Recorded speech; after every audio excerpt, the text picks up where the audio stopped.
नमस्कार. चला आज आपल्या झटपट होणाऱ्या रेसिपीला सुरुवात करूया. इथं मी साधारण 1 वाटी बेसन घेतलं आहे, थोडीशी मिरची पावडर टाकली, त्याच्यासाठी थोडासा ओवा घेतला आहे, तो हातावर चोळून टाकते. थोडासा हातावर क्रश केला आहे. थोडासा हिंग टाकूया, 1 चिमूटभर सोडा टाकूया, चवीनुसार मीठ, थोडीशी कोथिंबीर आहे तर टाकायची, नाही टाकली तरी चालते, असं काही नाही. हे आता थोडं थोडं पाणी घालून वड्यासाठी जसं बॅटर बनवतो तसं बनवून घ्यायचं. हे बघा, शिल्लक राहिलेली इडली आहेत माझ्याकडे आणि सकाळी मी डब्याला बटाट्याची भाजी बनवली होती, तर म्हटलं आपण इडली वडा मस्त इन्स्टंट आपला इडली वडा होऊ शकतो. तर अशी भाजी भरायची, त्या दाबायचं आहे. असं मी 3-4 हे करून घेते. इडलीचे 2 भाग करायचे, नाही तर असं थोडंसं ठेवलं तरी चालतं. आणि ह्याच्यामध्ये भाजी भरायची आणि दाबून घ्यायचं.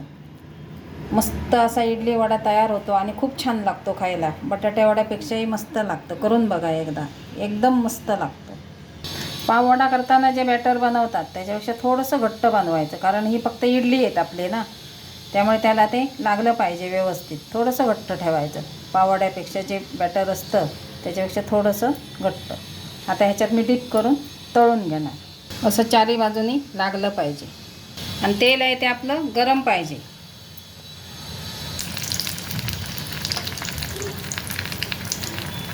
एका बाजूने झाला का आपण पलटून घेऊया.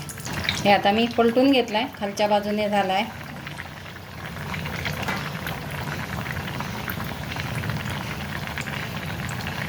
आता हे झाले, त्याच्यावर आपण मिरच्या पण तळून घेऊया. ह्याच्याबरोबर काही लागत नाही बघा, एक मिरची मस्त तळलेली आणि गरमागरम इडली वडा. असा इन्स्टंट इडली वडा नक्की करून बघा. आवडला तर लाईक शेअर करा आणि नाही चॅनलवर नवीन असतील त्याने सबस्क्राईब करा. बघा, आपला पटकन होणारा इन्स्टंट इडली वडा तयार झाला आहे आणि मस्त लागतात खाताना. आणि आतून इडली आहे ती एवढी मऊ होऊन जाते ना, खूप छान लागते. आणि त्याच्यात बटाट्याची भाजी आणि मस्त अशी एक हिरवी मिरची, बस. बाकी काही चटणी वगैरे काही गरज नाही. गरमागरम खायचा मस्त अगदी लागतो. नक्की ट्राय करा. धन्यवाद.